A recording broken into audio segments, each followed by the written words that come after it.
É um prazer imensurável poder estar aqui com vocês essa noite, fazendo aquilo que eu mais amo, que é pregar a palavra de Deus. E eu louvo a Deus por essa oportunidade. E quero deixar aqui registrada a minha gratidão ao pastor Silas, ainda que na ausência dele, mas deixar registrada aqui a minha gratidão. Muito bem, vamos à palavra de Deus. Livro do Gênesis, capítulo de número 24. Gênesis, capítulo 24, versículo de número 7. Gênesis, capítulo 24, versículo de número 7. Você encontrou Gênesis, irmão? Glória a Deus. Verso 7.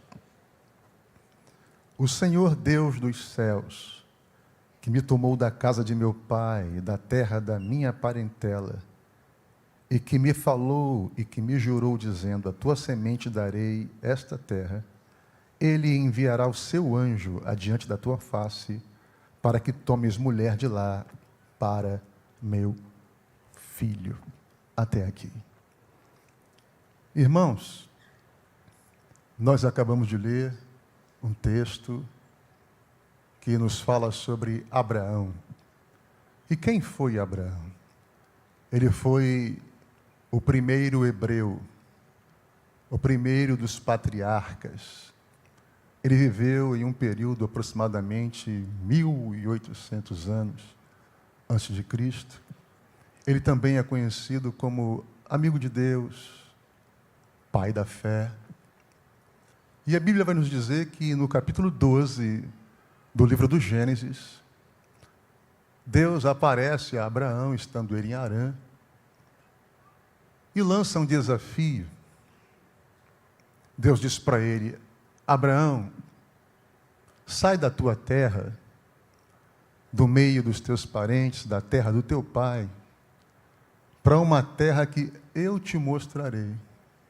Far-te-ei uma grande nação, engrandecerei o teu nome, te abençoarei, e tu serás uma bênção. Abraão ouve essa voz, ele acredita nessa voz, e ele agora levanta o seu acampamento, Abraão, sua esposa, seus servos e servas, toda a sua fazenda, animais, gados, e em uma grande caravana, agora Abraão parte de Harã. E, obviamente, para fugir dos perigos do deserto, ele vem pelo caminho do crescente fértil, que é o caminho do rio Eufrates. E a Bíblia diz que agora ele chega em Siquém, e Deus aparece a Abraão e diz: Abraão, está vendo essa terra aí? Eu darei a tua descendência. Aí Abraão edifica um altar ao Senhor em Siquém, ao Deus que lhe aparecera. Ainda no capítulo 12 do livro do Gênesis, em Betel, ele edifica um outro altar ao Senhor. Talvez você fique pensando assim: pastor, o senhor fica falando de lugares aí, Harã, rio Eufrates, Siquém, Betel, onde fica isso? Fica na Penha? Como é que faz para chegar lá? É porque às vezes é complicado, a gente fala de coisas às vezes que o povo não está sintonizado. Eu vou te explicar de maneira simples, você vai compreender. Se Abraão tivesse feito essa viagem hoje, Harã é a atual Turquia. Ele teria saído da Turquia, passado pela Síria, depois entraria no Líbano, e entraria em Israel, pelo sul do Líbano, que é o norte de Israel, que outrora era conhecida como a terra de Canaã. Deu para entender? Amém? Amém. Agora, no capítulo de número 13, diz que ia Abraão muito rico em ouro, prata e gado. Só que o capítulo 12, um capítulo anterior, diz que houve um período de grande fome sobre a terra. Entenda aqui como escassez, privações, falta d'água, falta de mantimento, animais que iam perecer por falta de água e de mantimento. E o capítulo 13 diz que ia Abraão, muito rico em ouro, prata e gado. Eu vou repetir. Um período de fome sobre a terra, escassez, e ia Abraão, muito rico em ouro, prata e gado. Irmãos, Deus chamou ele no capítulo 12 e fez promessas para ele. Aquele que Deus chama, Ele garante. Fica despreocupado. A tua vida não depende da próxima medida econômica do governo, não. A tua vida não depende se o dólar subiu, ou se o dólar caiu, se os títulos da dívida externa despencaram. A tua vida não depende nada disso. Você atendeu o chamado dele, você creu, fique em paz. Quem te chamou, garante. Amém. Agora, no capítulo 14, a Bíblia diz que Abraão entrega a Melquisedeque, rei de Salém, sacerdote do Senhor, o dízimo de tudo. No capítulo 15, Deus desce e faz uma aliança com Abraão. E Deus ratifica aquilo que já tinha dito a Abraão, que de Abraão faria uma grande descendência, que Abraão seria pai de muitos povos. Irmãos, às vezes parece, só parece, tá? Que Deus tem senso de humor. Porque Deus chama um cara de 75 anos, diz que ele vai ser pai de povos, pai de multidões, e entrega para ele uma mulher estéril. Mas não é só isso, a gente sempre fala, né, que Sara era estéril. Mas Romanos capítulo 4, Paulo vai dizer que ambos já estavam com os membros amortecidos. Não era só Sara que não podia ser mãe. Abraão também não podia ser pai, estava borocochô. O interessante é que o termo que Paulo vai usar, membros amortecidos ali, no grego, vem do grego necroses, que deriva-se a palavra microtério. Amortecido ali, Paulo está dizendo que ele está com o corpo morto, já não faz mais nada, mas Deus é fiel para cumprir aquilo que Ele prometeu, sim ou não? Descanse o teu coração, não espere ver a lógica no mundo de Deus, e não queira entender Deus no processo, senão você vai enlouquecer. Teve um homem na Bíblia que quis entender Deus e quase enlouqueceu. O salmista do Salmo 139. Ele vai dizer, para onde eu me irei do teu espírito? Ou para onde eu fugirei da tua face? Se eu subir ao céu, tu estás. Se eu descer lá no Sheol, tu ali estás também. De certo que se eu tomar as asas da alva e habitar nas extremidades do mar, até ali a tua mão me guiará e a tua destra me susterá. Quando ele começa a perceber que está enlouquecendo, querendo entender Deus, ele diz, tal ciência para mim maravilhosíssima. Tão alta que eu não a posso atingir, melhor deixar isso para lá. John Wesley disse, traga-me um verme que entenda a mente de um homem, e eu trarei um homem que possa entender a mente de Deus. O problema é que você quer entender Deus. Se você entender Deus, Ele deixa de ser Deus, e quem passa a ser Deus é você, querido.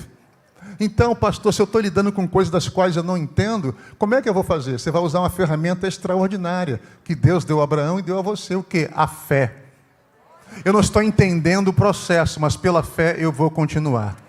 Eu não estou entendendo por que isso agora na minha família. Eu não estou entendendo por que isso agora nos meus negócios. Eu não estou entendendo por que isso agora no meu casamento. Eu não estou entendendo por que isso agora na minha empresa. Ei, querido, saiba de uma coisa. Deus, Ele é fiel. E Ele não vai trabalhar com a lógica. Deus vem na contramão da lógica. Deixa eu te dizer o que Jesus disse para Pedro. Em João 13:7, o que eu faço hoje você não pode entender, mas entenderá depois. Confiar é permitir que Deus explique depois.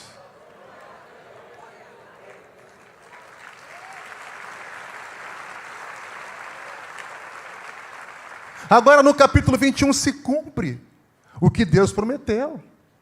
Agora, Abraão é pai, Sara é mãe, porque Deus, Ele é fiel, irmãos, para cumprir aquilo que Ele prometeu.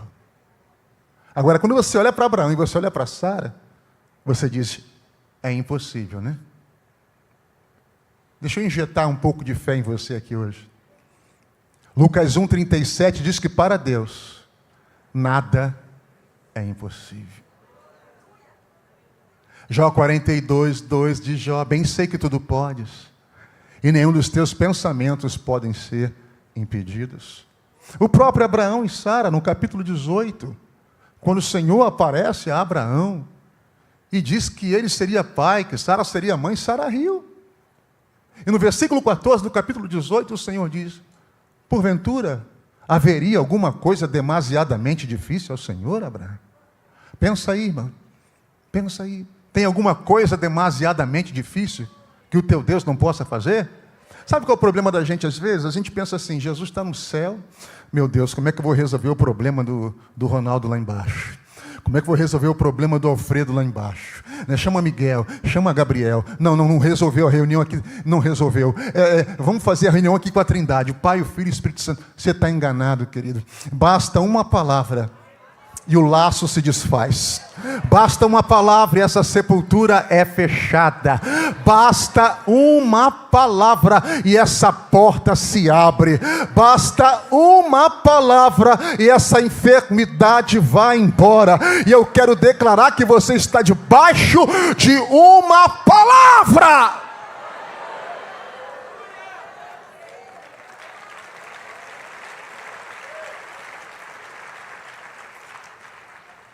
Irmãos, o capítulo 24, versículo 1, diz que Deus abençoara Abraão em tudo.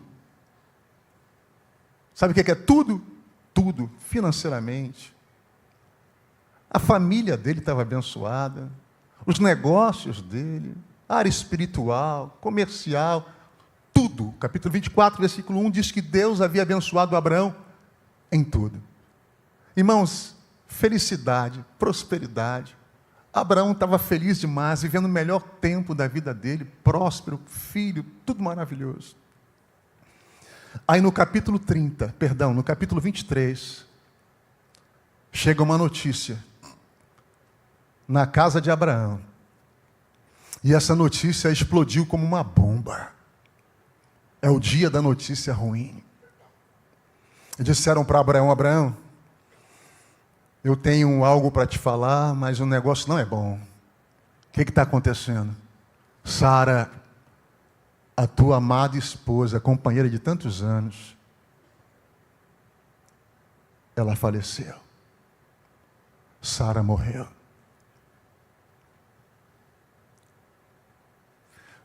Abraão sai desesperadamente, vai até Kiriat Arba, que é Hebrom.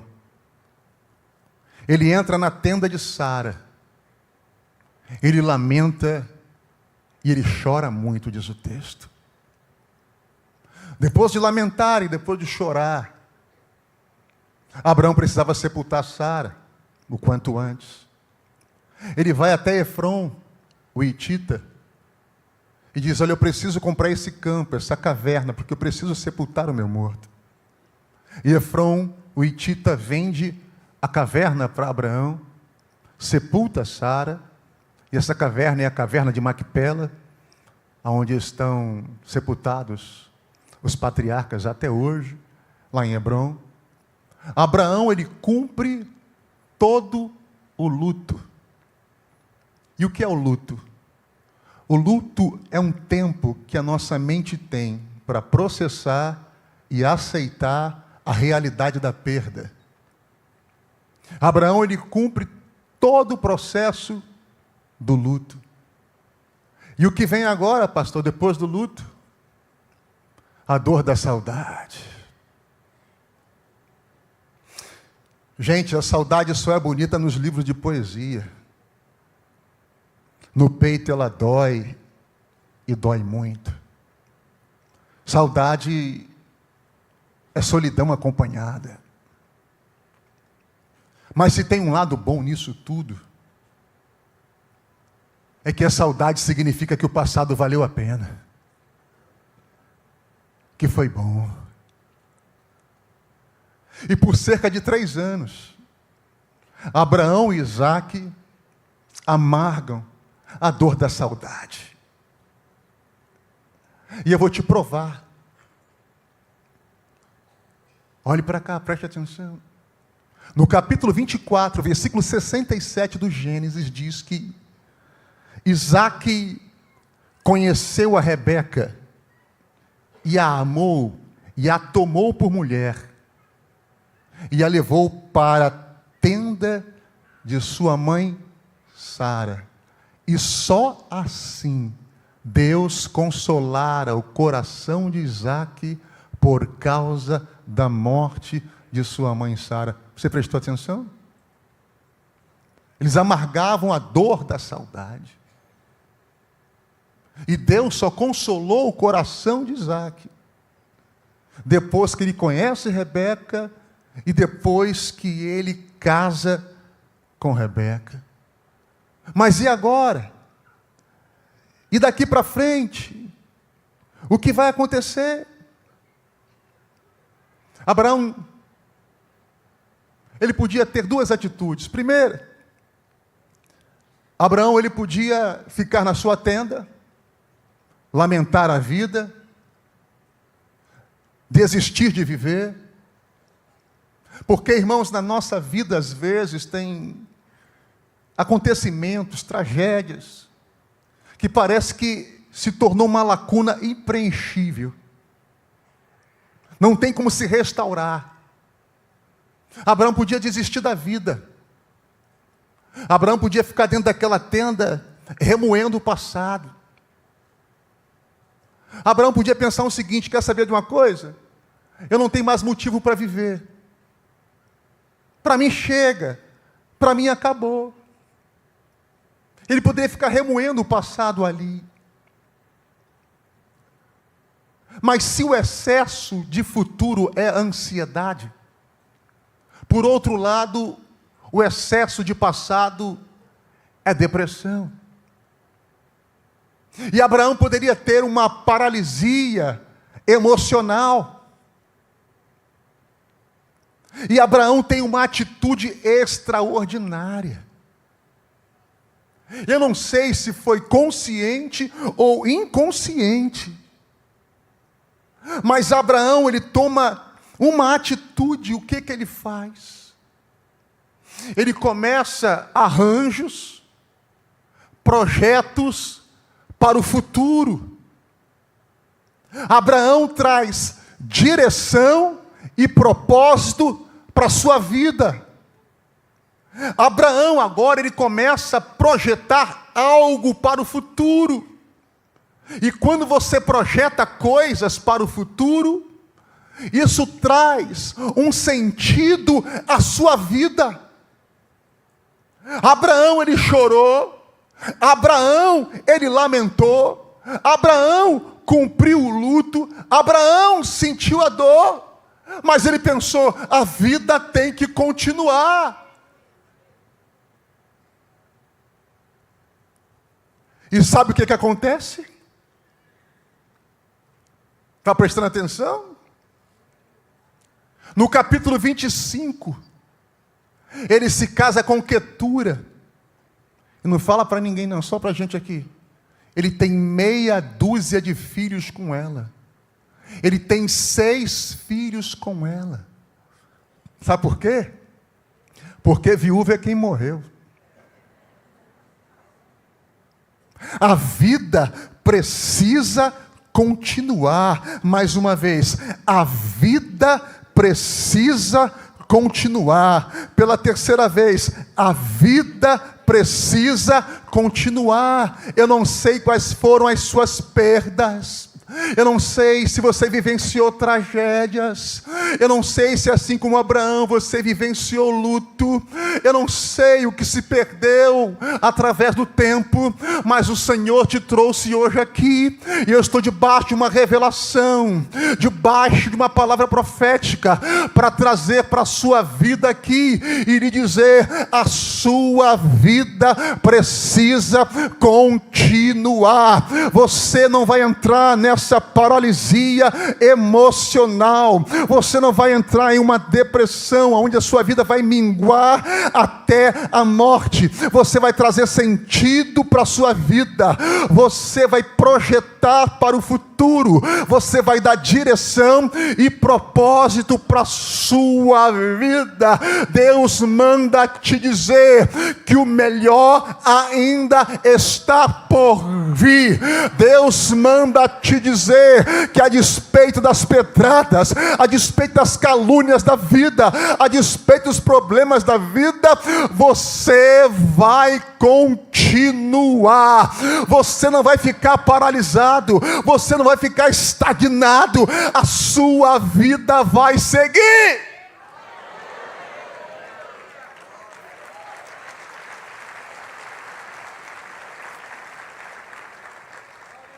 Ele começa a projetar para o futuro, irmãos, e quando eu vejo Abraão projetando para o futuro, eu me lembro de outro personagem da Bíblia que fez o mesmo. E eu me refiro ao apóstolo Paulo em Filipenses 3,13. Escute isso aqui, isso é muito interessante. Paulo vai dizer: uma coisa eu faço, quem faz? Eu. Está no campo do meu domínio, da minha vontade. Uma coisa eu faço, e esquecendo-me das coisas que para trás ficam, eu prossigo para as que estão diante de mim. Você reparou que a condição de Paulo avançar para as coisas que estavam diante dele era romper com o passado. Agora, o que Paulo precisava esquecer? Que passado é esse? Esquecer dos seus pais? Não. Esquecer da sua infância em Tarso? Não. Esquecer das coisas boas, dos amigos? Não. Paulo está se referindo que ele precisava esquecer coisas que o estagnava, que tinham o poder de lhe paralisar, de lhe deprimir. Que coisas são estas? Vamos conjecturar. Talvez o seu status, como disse Filipenses 5, que ele era hebreu, de hebreus, circuncidado ao 8º dia, da linhagem de Israel, da tribo de Benjamim. Ele era fariseu, tinha uma alta posição no sinédrio. Ele precisava esquecer isso. Quem sabe ele precisava esquecer dos traumas, das dores. Quem sabe ele precisava esquecer que ele consentiu, autorizou a morte do maior pregador da igreja, chamado Estevão. Quem sabe ele precisava esquecer das maldades que ele fez ao povo de Deus. Quem sabe ele precisava esquecer de pessoas que ele amava, que ele estimava, mas por se converter a Cristo, essas pessoas passaram a lhe odiar ou querer a sua morte. E estas coisas travavam a Paulo, estagnavam a Paulo, paralisavam a Paulo. E Paulo toma uma decisão. E ele diz: olha, uma coisa eu faço, e esquecendo-me das coisas que para trás ficam, eu vou prosseguir para as que estão diante de mim. E quais são as coisas que estão adiante de você? Eu digo: oportunidades, noivado, casamento, gravidez, vai recebendo aí, irmã, porta de emprego, viagens, vai recebendo aí, porque eu estou profetizando sobre a tua vida, negócios, ministérios, eu não sei o que é, mas vem coisa nova por aí, e o Espírito Santo está falando com você. Hoje é a noite de você romper com tudo aquilo que te impede de prosseguir, que está te estagnando, a poder no nome de Jesus.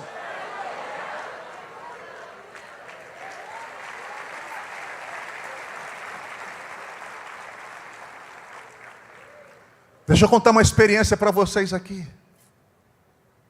Há muitos anos atrás, nem pastor eu era diácono. E chegou uma jovem senhora na minha casa, pedindo para que eu fosse orar pela mãe dela.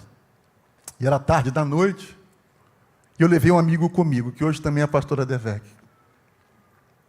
E no meio do caminho até a casa dela, ela começou a falar sobre a mãe. Ela disse assim: pastor, a minha mãe faz a comida do meu pai e faz o prato preferido dele, a comida que ele mais gosta. Eu falei, Aí ela disse assim, ela arruma a mesa, coloca a comida do meu pai. Ela liga a televisão no canal preferido, no programa preferido do meu pai. Ele falou, Ela passa as calças do meu pai com vinco. E ela passa as roupas, as blusas do meu pai e coloca no armário separado por cores. Eu falei, a mãe dela é uma bênção. Eu falei assim, mas qual é o problema? E ela disse assim, o problema, pastor, é que o meu pai já morreu há muitos anos. E eu me arrepiei todinho, igual gato. Eu falei, Jesus, eu vou ter que orar por essa mulher. Sabe o que eu aprendi? Que aquela mulher estava presa a um passado que não voltaria mais. E tem pessoas que estão deixando de viver, pastor Fernando, porque estão presas a um passado que não vai voltar mais. Eu vou repetir, presas a um passado que não vai voltar mais. Redobre a sua atenção, por favor. No dia 1º de novembro de 1755, aconteceu um dos maiores terremotos da Europa. Lisboa foi devastada por um terremoto, milhares de pessoas morreram. Alguns estimam entre 30 a 60 mil mortos. E o rei Dom José I, ele reúne toda a sua corte, porque ele precisava tomar medidas emergenciais. Leva os seus conselheiros e reza a lenda que Marquês de Pombal dá 3 conselhos emergenciais que o rei Dom José acata imediatamente. E o primeiro conselho foi: rei, precisamos sepultar os mortos, porque em uma Europa pós-medieval, milhares de corpos em estado de putrefação, amontoando-se sobre si, trariam o quê? Mais doenças. Então, primeira coisa, a gente precisa sepultar os mortos. E quando eu li isso, irmãos, sabe o que veio ao meu espírito? Que também nós precisamos sepultar os nossos mortos. Sepultar os mortos é aceitar o fato e a realidade da vida. Que existem coisas que, por mais que eu queira e você queira, não vão voltar mais. Ai, mano, pastor, eu estou orando muito pelo meu marido. Irmã, o cara saiu de casa há 20 anos, está no 15º casamento e no 28º filho. Ele não vai voltar mais. Se arruma, querida. Faz esse cabelo. Faz essa unha. Vai para o salão. Como é que é o nome do... Recomeço, Nélio. Está aqui o Nélio aqui com a sua esposa. Vem para o recomeço. Começa a viver a vida, minha querida. Deus tem o melhor para você. Você é princesa de Jesus. Para de sofrer por coisas que não voltam mais. Sepultar os mortos é isso. É aceitar o fato e a realidade da vida, que por mais que você queira, tem coisas que não voltavam mais. Irmão, tinha um camarada, que quando eu vejo ele numa calçada, eu vou para outra. Porque uma vez ele me cercou e começou a falar da empresa dele. Que a empresa dele era maravilhosa, que toda semana ele ia para o exterior. Eu achei bacana aquilo, né? Legal. Só que na outra semana ele me encontrou e começou a falar da empresa novamente. As mesmas coisas, a mesma história. E assim sucessivamente. Eu falei, Jesus, esse cara está preso a um passado que não vai voltar mais, porque a empresa faliu e ele teve que sair da empresa.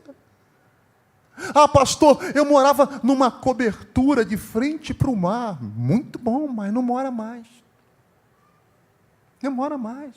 Pastor, eu tinha um carro.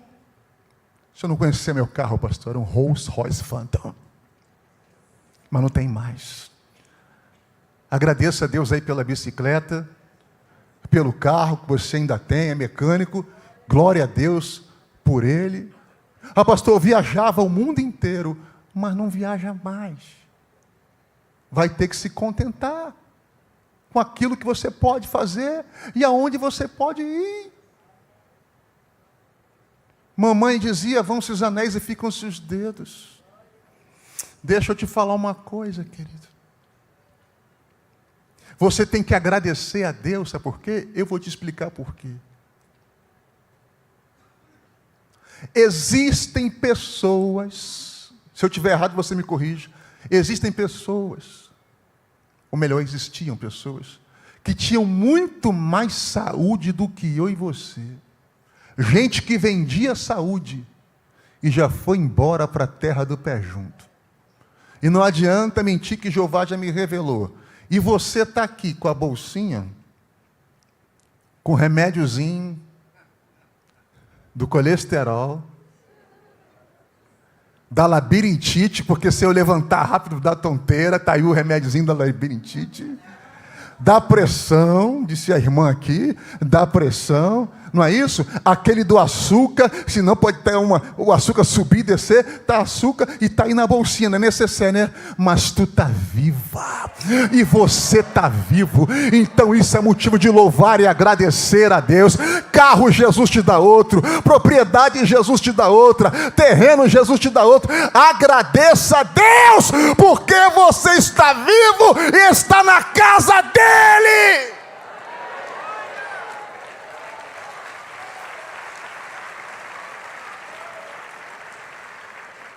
O segundo conselho de Marquês de Pombal para Dom José foi: depois de sepultar os mortos, precisamos cuidar dos vivos.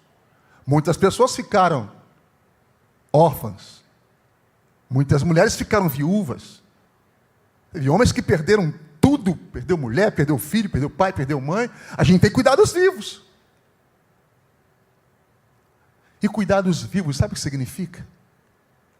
É que às vezes a vida tem terremoto, gente. Terremoto passa pela nossa vida.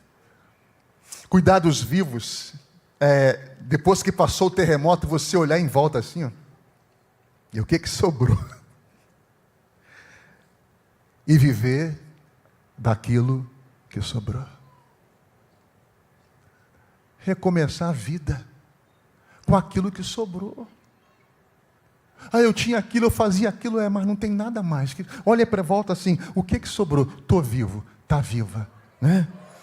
Então agora a gente vai juntar os cacos e viver daquilo que sobrou. Como dizia o filósofo Platão, levanta, sacode a poeira e dá a volta por cima. E é viver a vida, meu irmão. Ao invés de você murmurar, dá graças a Deus. Porque murmuração é reclamação descabida contra Deus.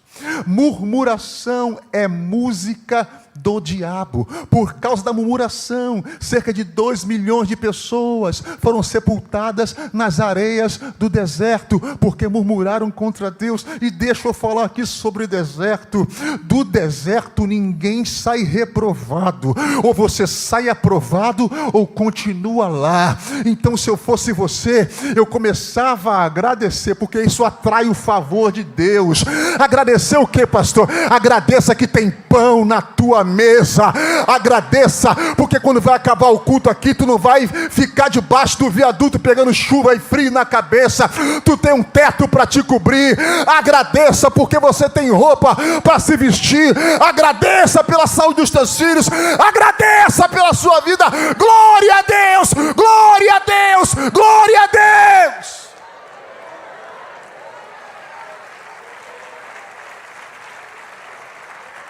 Aleluia! E agora você vai viver com aquilo que sobrou, meu irmão. E Deus vai abençoar aquilo que sobrou, você crê? Pastor, só sobrou um negocinho aqui. Será que vai dar para começar? Vai. Com a bênção de Deus, vai. Gente, a gente tem andado um pouquinho por esse Brasil aí, né? E eu estava em Goiânia, pregando uma igreja, e aí o vice-presidente da igreja foi me buscar no hotel para a gente almoçar. E eu comecei a olhar para o cara assim, o cara, né, cheio de ouro, carrão. Aí comecei, cheio de bens, propriedades. Vamos almoçar. Cara novo, bem mais novo que eu.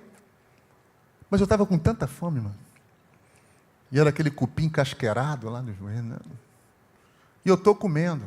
E o cara falou, pastor, durante a pandemia eu quebrei. Aí eu estou comendo, e daí? Muita gente quebrou na pandemia, comendo. Pastor, e aí eu comecei a orar ao Senhor, eu falei, E aí eu pedindo estratégia a Deus, eu falei, E aí eu comecei a orar, jejuar, pedir estratégia a Deus, Deus me deu estratégia, eu estou comendo. Ele falou assim, a estratégia que Deus me deu foi fabricar biquíni e vender biquíni. Aí eu parei de comer. Olhei para ele e disse, em Goiânia, não tem praia. Eu larguei o talher e disse, me conte mais. Eu fabriquei, pastor, e coloquei para vender.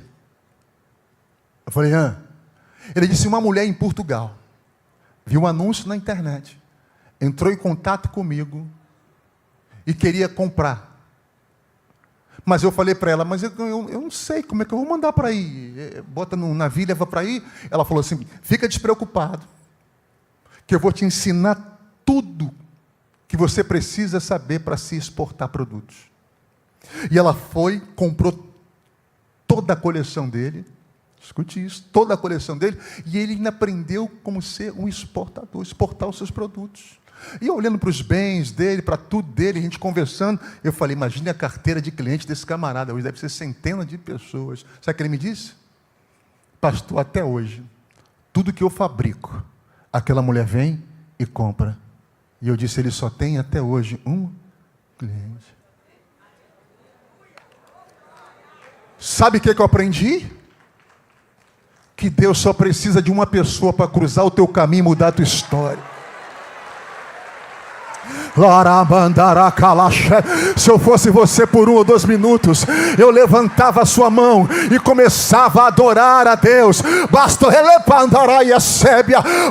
uma palavra, Jeová fazer alguém cruzar o teu caminho e mudar a sua história, provar a sua comida. Eu vou investir nisso aqui, vamos abrir um restaurante, alguém olhar para você e dizer, eu reconheço teu talento, vou investir nisso. Uma pessoa cruzar o seu caminho e a sua vida mudar.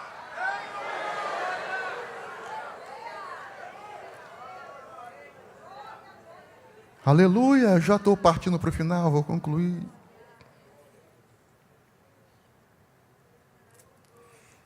E o último conselho de Marquês de Pombal foi, precisamos fechar os portos. Porque Lisboa estava desguarnecida, não tinha defesas. Então piratas e corsários iriam ancorar os seus navios, entrar na cidade, e você sabe que tem gente que se aproveita da desgraça dos outros, não sabe disso? Você está vendo no Rio Grande do Sul?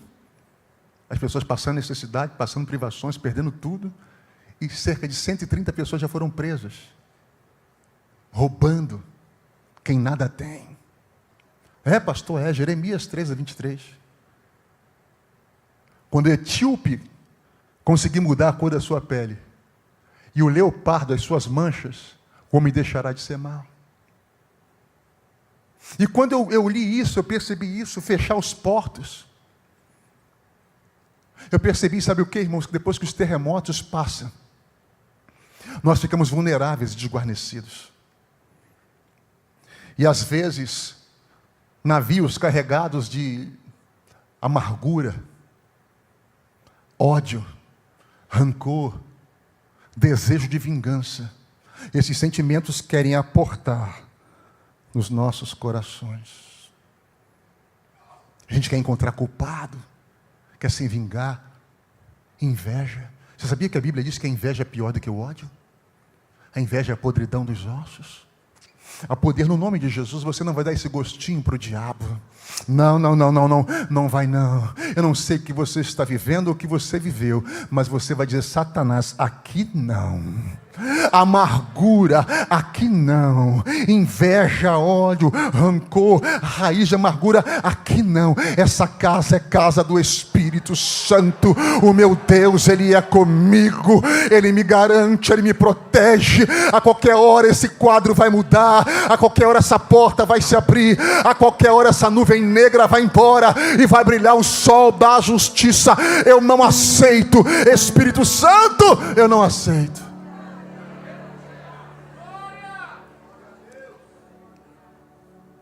E agora, por último,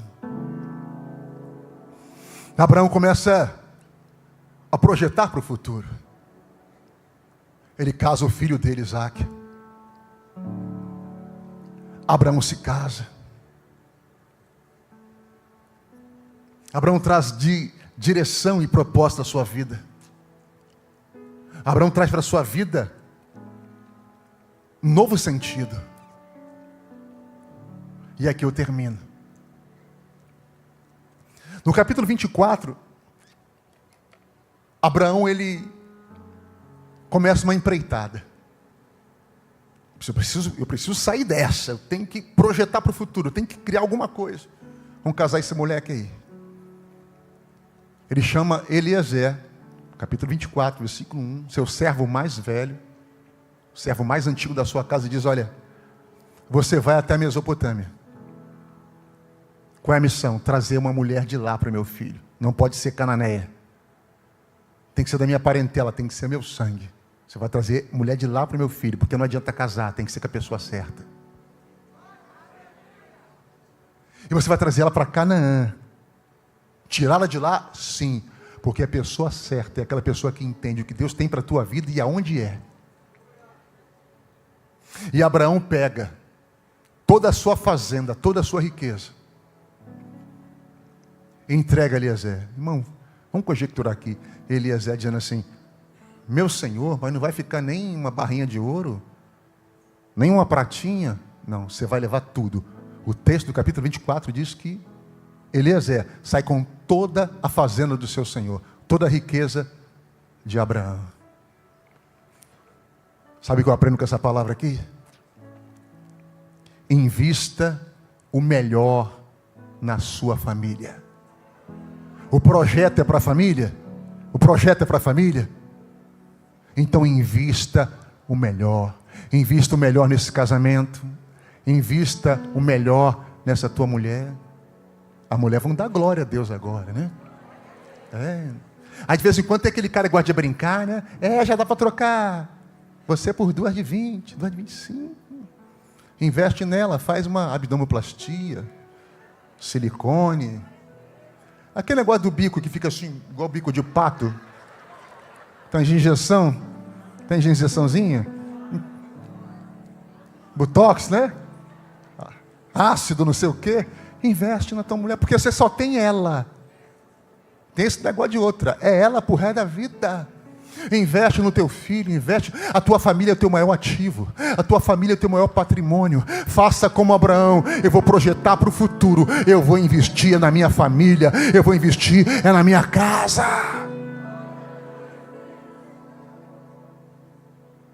E aqui eu termino. Quem aqui tem projeto para a família? Quem aqui pensa na sua família, que é o melhor para os seus filhos, melhor para a sua casa? Quem tem projetos aqui para a família?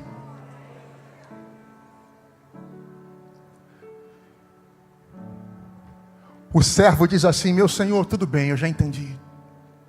Mas e se a moça não quiser vir para cá? Colocou dúvida no projeto de Abraão. Abraão diz assim: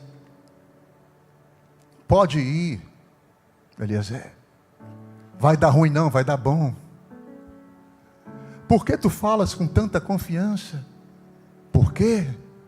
Porque o anjo do Deus a qual eu sirvo, versículo 7 do capítulo 24, o anjo do Deus a qual eu sirvo vai na tua frente.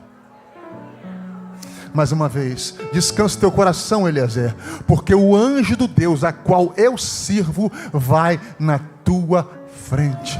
É um projeto de família, Eliezer. É um projeto para minha família. Deus ama a família. A primeira instituição na face da terra foi uma família. Você acha coincidência o primeiro milagre de Jesus ser uma festa de casamento? Se ele fizesse o primeiro milagre no templo, ele chamaria muito mais atenção. Mas ele escolheu uma festa de casamento para mostrar a importância do mesmo. Ei, você que está aqui hoje, está pensando, será que vai dar certo? Meu Deus, e se der errado? O anjo do Deus a qual tu serve vai na tua frente. O anjo do Deus a qual tu serve vai na tua frente. E o anjo vai na frente para quê, pastor? Para fechar a sepultura.